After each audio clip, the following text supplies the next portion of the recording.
St. Patrick's Cathedral. His Eminence obviously showing him the beautiful inside cathedral. And there he is kissing the crucifix. With Monsignor Ritchie, the rector of the cathedral. Sprinkle the holy water. Blessing. And we should remind you that tonight they're here for Vespers, which priests do every night. They pray. They pray 3 times a day. That is what you have agreed to do when you become a priest, correct? That's correct. And in this case, they're doing it together. That's correct. Known as Vespers. Yes, evening prayer of the church, the Vespers of the church. You know, for us, you see this big crowd here, amazing crowd, the singing, the beautiful music, and yet it's a very intimate moment for us as priests to pray the Vespers, the evening prayer, with the head of the church, of course. And look at St. Patrick's. I don't know about you, but the last time I was there, maybe a few months ago, I think it was March, it was still under construction, scaffolding everywhere. Look at it now. They removed it all, and the grandeur, beauty of it shining through. You cannot help but feel the pride and the excitement of just walking down that aisle at St. Patrick's Cathedral because of the grandeur and the beauty of that church. So right their way down the center aisle.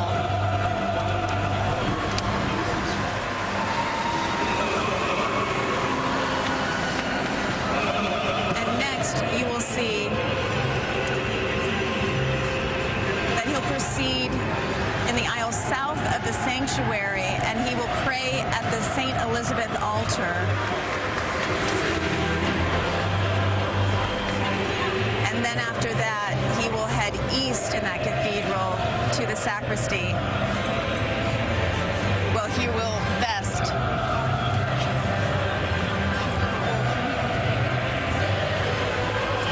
The choir sounds beautiful.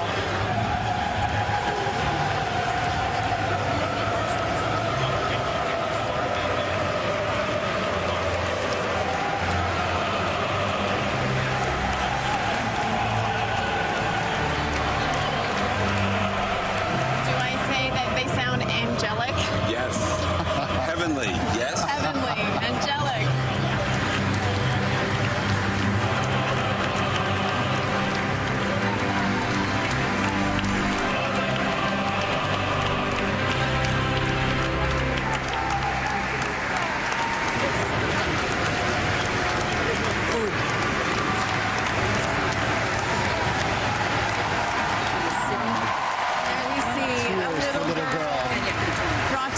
After getting a blessing.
Ask you, Father, have you ever been to a Vespers prayer service like this? Not like this. This is really amazing. It's usually a pretty solemn thing, correct? And it's, yes, it is. And it's certainly often a little bit less attended and grandiose as we're seeing right now. It's supposed to be introspective and prayerful and an end of the day sort of reflective kind of prayer, correct? Yes, that's correct. And it will certainly be that as soon as I think he gets in here. This is very typical of him. Undoubtedly, he's presenting these flowers as he often does. This is a beautiful pietà in the cathedral, and he has gone to that pietà to pray, a little private prayer.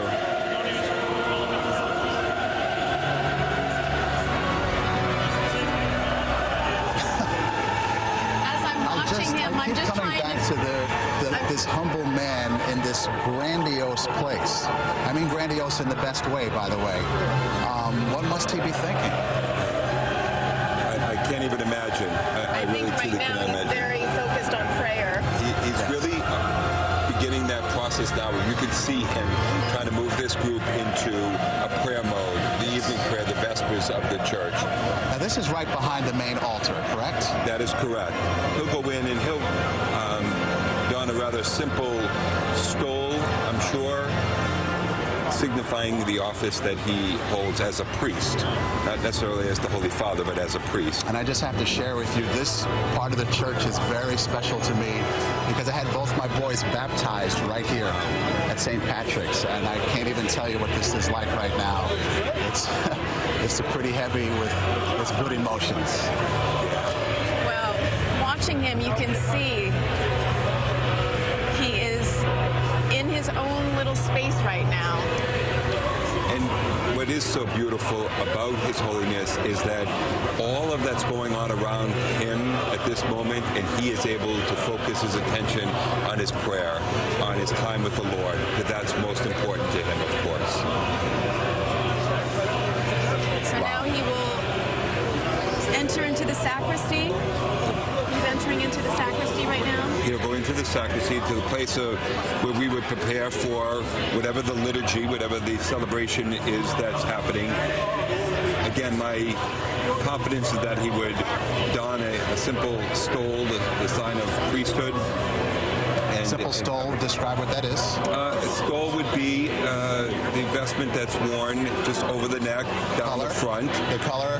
Well, we would be in ordinary time. In ordinary time would normally be green stole, but it is a special event. My guess would be it would be white, or at least white with some other additions to it, I would think. And for those who are not Catholic, when you say ordinary time, that means? That means any time that we're not celebrating a particular time of the year.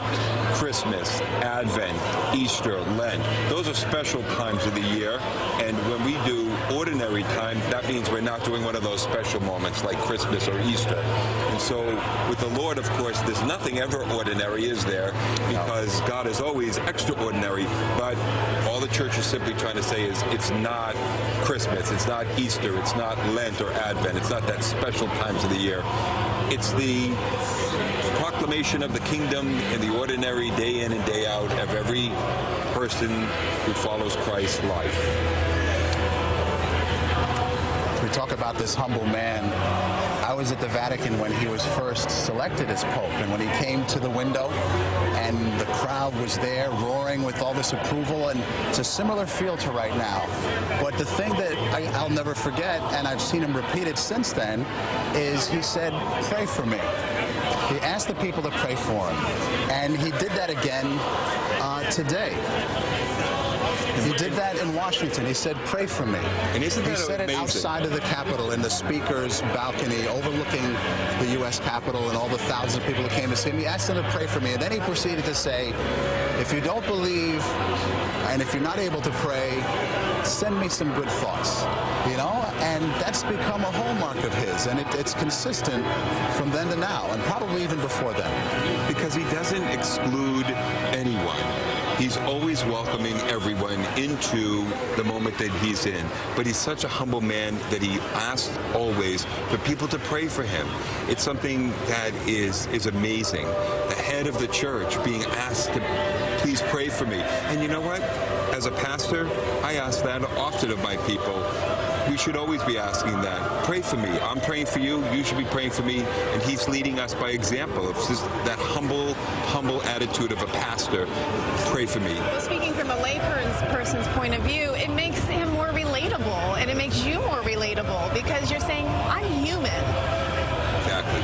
Exactly. And that we can never forget. The church is made up of human beings, and sometimes we falter and fall, yet the Holy Father's teaching us, tells us, reminds us, we all need the prayer. We all need the support of one another. We all need the encouragement of one another. So he's really, really a great example of priesthood, of being a great pastor. We can't lose if there's all this praying going on, right, Father? That's right. You know, it was also